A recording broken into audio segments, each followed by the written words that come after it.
Selamat malam pemirsa, Lensa Berita edisi Minggu 4 Oktober 2015 kembali hadir menyapa Anda. Bersama saya Aditya Hardianto dan saya Ditania Angela. Inilah Lensa Berita selengkapnya.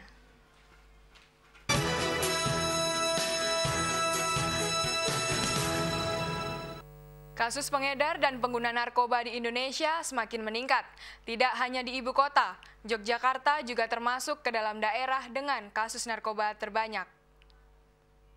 Maraknya pengedar dan pengguna narkoba di Yogyakarta terus meningkat dan mencemaskan. Kepala Badan Narkotika Nasional Daerah Istimewa Yogyakarta, Sutarmono, mengatakan, pada tahun 2008 secara nasional pengedar dan pengguna narkoba di daerah istimewa Jogja mencapai 1,9% atau 3,6 juta jiwa. Pada tahun 2015 mencapai 2,8% atau 5,1 juta jiwa. Sehingga dapat dikatakan Indonesia tidak lagi negara transit. Sebab pada tahun 2008 secara nasional Jogja dinobatkan menjadi ranking kedua setelah daerah khusus ibu kota Jakarta. BNN memperkirakan Yogyakarta akan bebas narkoba 50 tahun mendatang. Mulai sekarang harus dilakukan upaya-upaya pencegahan, pemberdayaan masyarakat, kemudian rehabilitasi dan pemberantasan. Itu tugas-tugas BNN. Salah satu pengedar dan pengguna narkoba berinisial JH mengaku sudah mengedarkan dan memakai narkoba sejak usia 16 tahun dan berhenti memakai narkoba pada pertengahan bulan Januari tahun ini. Narkoba yang JH konsumsi adalah jenis heroin dan putau. Badan Meteorologi, Klimatologi, dan Geofisika Yogyakarta telah menyelesaikan pembuatan radar cuaca dan siap dioperasikan pada Oktober mendatang. Bangunan setinggi 20 meter ini akan memudahkan BMKG dalam membaca perakiraan cuaca seperti gambaran, jenis awan, serta frekuensi tiupan angin. Salah satu teknisi, Nugroho, memperkirakan proyek pembangunan radar cuaca telah menghabiskan dana lebih dari 15 miliar rupiah. Untuk konstruksi sendiri itu kan kisaran antara 2 sampai 3 M untuk konstruksinya ya. Tapi untuk alatnya sendiri kan kebetulan proyek ini berada di Balai Wilayah 2 di Tangerang. Sekitar saya dengar itu hampir mencapai 16 atau 17 gitu M. Proyek yang dibangun di Sleman sejak awal tahun lalu ini mampu menjangkau perakiraan cuaca hingga 240 km dari titik pusat meliputi daerah Jawa bagian selatan dan sekitarnya. Ya pemirsa, sudah bisa kita lihat di belakang saya saat ini sudah ada menara radar cuaca baru di Yogyakarta yang nantinya diharapkan radar cuaca ini bisa menjadi Meteorologi Early Warning System atau MWWS, yakni peringatan dini untuk bencana alam seperti puting beliung dan angin kencang.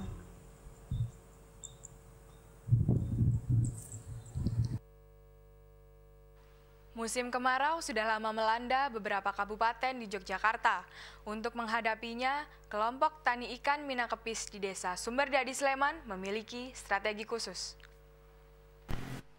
Musim kemarau membuat petani ikan kewalahan menjaga volume air yang semakin berkurang.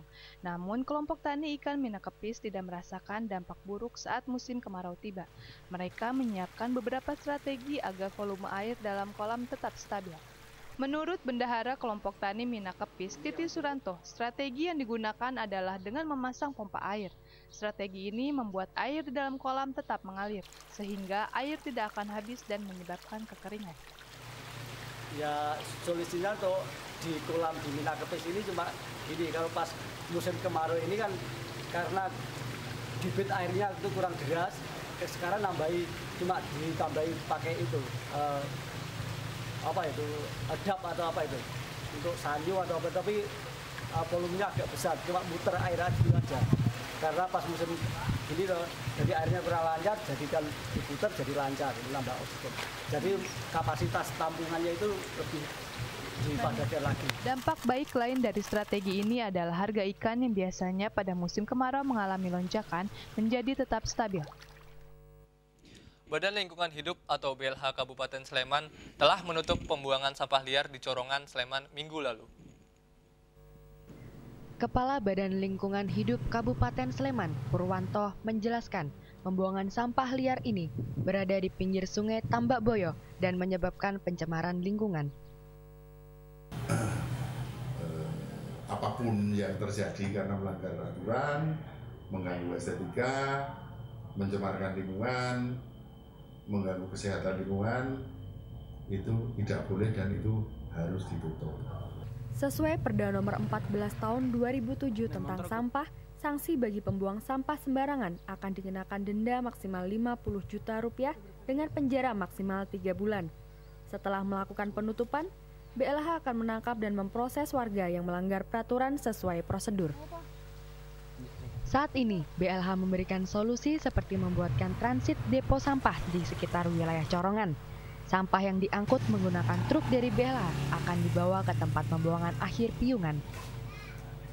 Kepala Dukuh Dusun Corongan, Sumaryanto, berencana akan mencari lahan kosong yang dapat dilewati oleh truk BLH untuk dijadikan tempat transit depo sampah. Dinas Kebudayaan dan Pariwisata Kabupaten Sleman menggelar Festival Kesenian dan Kebudayaan sebagai bentuk edukasi serta apresiasi terhadap budaya lokal. Lapangan Dengung menjadi saksi digelarnya festival yang bertemakan budaya Merapi ini. Acara dibuka dengan pemukulan gong oleh Asisten Sekda Bidang Pembangunan, Suyamsi, mewakili pihak dari Bupati Sleman. Didampingi oleh Kepala Dinas Kebudayaan dan Pariwisata Kabupaten Sleman, Ayu Laksmi Dewi, sekaligus meresmikan pagelaran. Acara yang berlangsung selama 3 hari ini telah menghadirkan perpaduan nuansa yang berbeda, seperti festival kesenian, bergada prajurit, dan kirap pelangi. Ketiga nuansa yang kental akan unsur budaya sebagai potret dari masyarakat Yogyakarta. Peserta yang mengikuti festival berasal dari berbagai perwakilan setiap kecamatan. Antusias para peserta terlihat ketika menampilkan ogoh-ogoh yang membuat masyarakat yang menghadiri festival tersebut terpukau.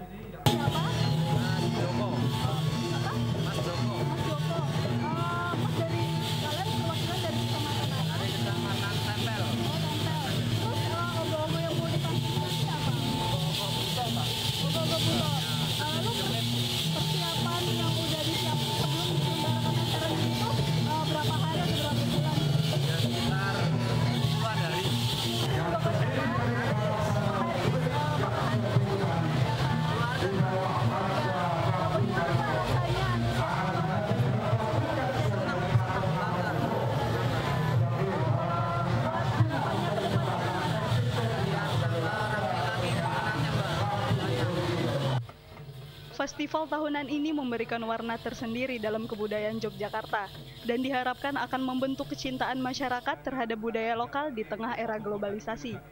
Dari Sleman, Iza Jana Abi Rafdi melaporkan.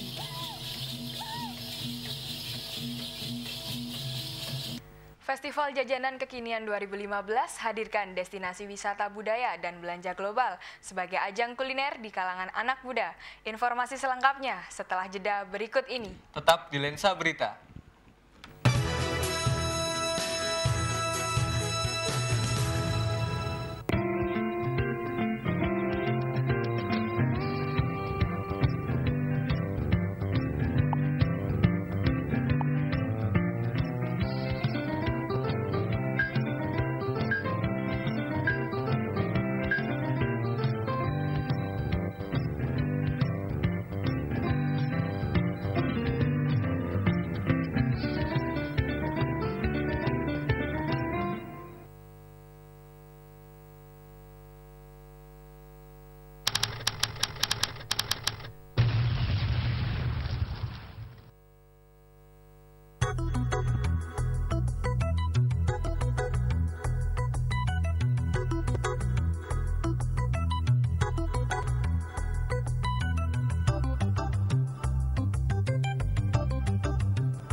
Terima kasih pemirsa, Anda masih tetap bersama kami. Tania, biasanya festival apa saja yang kamu tahu ada di Yogyakarta? Yang saya tahu di Jogja itu ada festival kesenian dan kebudayaan. Tania dan pemirsa, ternyata Yogyakarta bukan hanya memiliki festival kesenian dan kebudayaan, tapi juga memiliki festival jajanan kekinian. Festival Jajanan Kekinian 2015 hadirkan wisata budaya dan belanja global sebagai ajang kuliner di kalangan anak muda. Acara ini baru pertama kali diadakan di Yogyakarta. Acara bertajuk Holy Powder Splash Club Party ini menghadirkan 120 tenan, 200 macam jajanan, dan ribuan voucher makan gratis. Konsep yang diambil adalah dengan memadukan jajanan yang berasal dari berbagai negara, seperti takoyaki dari Jepang, hamburger dari Amerika, dan arum manis dari Indonesia. Tidak hanya menikmati berbagai jenis makanan dan minuman saja, pengunjung juga disuguhkan berbagai hiburan, seperti fotobox dan penampilan band lokal. Panitia Koordinator XO Production, Angela Vertelisti, mengungkapkan, kehadiran FJKI ini disambut positif oleh para pengunjung.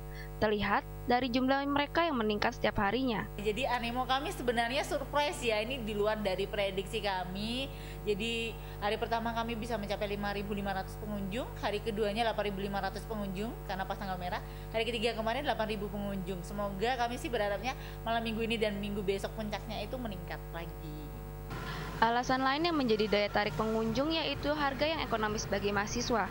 Festival yang diadakan selama 4 hari ini akan dilanjutkan dengan konsep yang sama. Namun tema berbeda yaitu Festival Jajanan Kekunoan yang akan dilaksanakan November mendatang. Kita beralih ke berita mancanegara. Pemirsa, badak Sumatera terakhir yang berada di kebun binatang Amerika Serikat akan dikembalikan ke Indonesia. Hal ini dilakukan sebagai upaya untuk melestarikan spesiesnya yang terancam punah.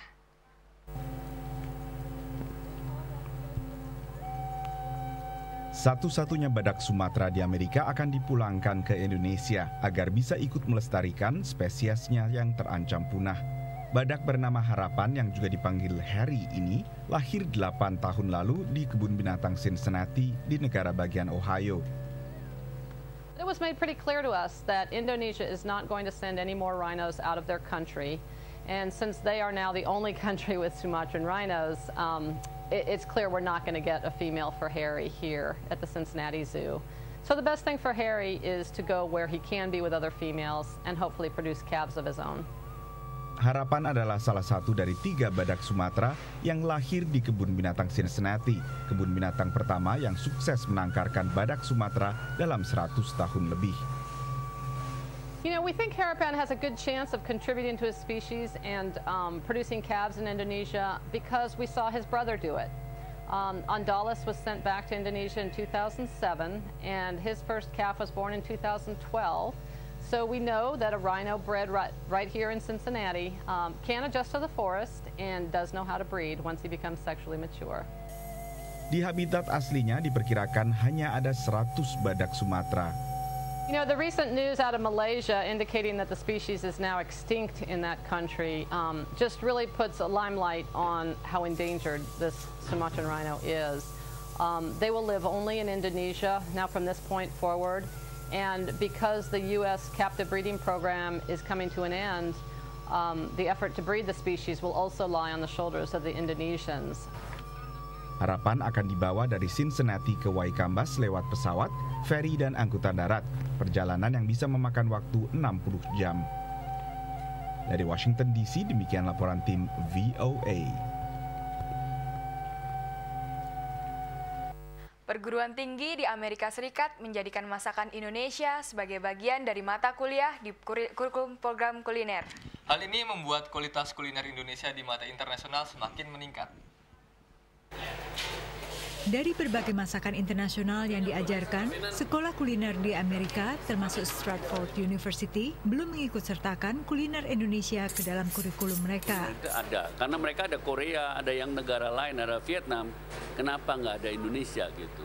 Namun mulai tahun ini, Stratford University, universitas swasta yang kampusnya tersebar di sejumlah kota di negara bagian Virginia dan Maryland ini, akan memasukkan kuliner Indonesia ke dalam kurikulum mereka. Is to offer an elective class that focuses just on Indonesian cuisine, as well as building Indonesian dishes into our existing curriculum. an example might be when we're talking about soups and broths, to put in soto ayam, the chicken soup, into that class. Sebagai langkah awal, Kedutaan Besar RI di Washington DC melakukan workshop di Stratford University. Kelas perdana diajarkan oleh William Wongso, pakar kuliner Indonesia yang sedang melakukan perjalanan promosi kuliner ke berbagai kota di Amerika. Untuk bisa memasukkan masakan Indonesia ke dalam kurikulum program kuliner di Stratford University ini sangat tergantung pada ketersediaan bahan serta rasa. Namun sebagai negara imigran dan jumlah pendatang dari Asia yang kini mencapai 6%, maka untuk mencari bumbu-bumbu yang dibutuhkan tidak terlampau sulit. Selain itu, menurut William Wongso, banyak bahan-bahan yang bisa digantikan dengan bahan lokal. Rencana untuk memasukkan hidangan Indonesia ke dalam kurikulum ini disambut baik oleh mahasiswa. Ini kesempatan yang bagus buat saya dan mereka. Very fresh. You don't do a lot of powdered stuff. You're using the natural oils and the ingredients, and it's nice to see that because a lot of cuisine in the U.S. isn't like that a lot nowadays. I've cooked other foods. I've cooked some Asian foods before. This is a lot more interesting though. Menurut para mahasiswa ini, selain cara memasaknya yang tidak terlalu rumit, rasa kuliner Indonesia pun menjual. Me, I actually like the balance of Indonesian food. So like it has both the sweet, the savory. You know. You're gonna love it, especially these kebabs. Dari Falls Church, Virginia, Yuni Salim dan Jurgen Alivia, VOA. It's awesome. Really good. Love the flavor. Absolutely love the flavor. Pemirsa, kami mempunyai informasi cuaca untuk daerah istimewa Yogyakarta dan sekitarnya.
Pemirsa, info cuaca untuk daerah istimewa Yogyakarta tadi menutup perjumpaan kita pada hari ini. Terima kasih atas kebersamaan Anda. Saya Ditania Angela. Dan saya Aditya Hardianto beserta kru yang bertugas undur diri. Selamat malam dan sampai jumpa.